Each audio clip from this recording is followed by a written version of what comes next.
As the swamp flies begin to buzz in the humid New Orleans air around the pile of lifeless bodies, local authorities soon descend upon the scene, combing through the estate and questioning the remaining guests, yet the elusive suspects leave no telling trace of their whereabouts.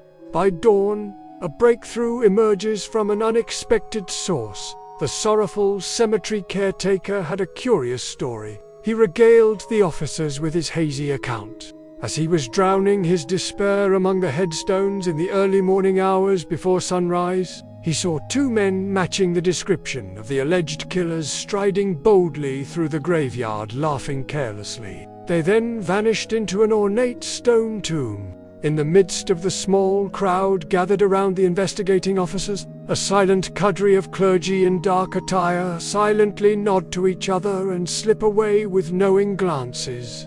The investigators take their time following the caretaker's clue, and eventually arrive at an imposing sepulchre, which was meant for two brothers from a poor Creole family who succumbed to an endemic disease 3 years prior. Despite their humble origins, an unknown benefactor paid for the opulent tomb, which now holds a secret far darker than death.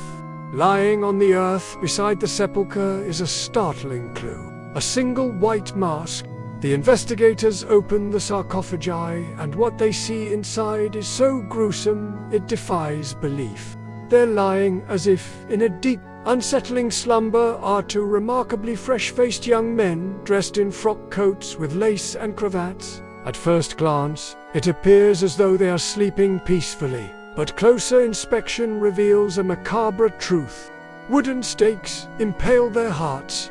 Their heads rest, cleaved from their necks. The officers quickly realized they had indeed stumbled upon the lair of the beasts of the ball. The authorities seal the sarcophagi and silently close the case. Justice had been wrought, but the cost was too great to bear. They decided it would be better for the colony if the common folk never heard about the truth of what they had seen that day. Thus, the legend of the Masquerade Massacre lives on. But the beasts of the ball, however, do not.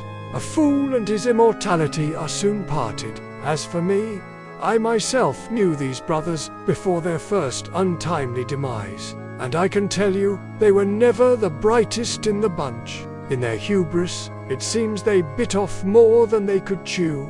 Oh well, some say the greatest monsters are those we create ourselves. They can't all be winners.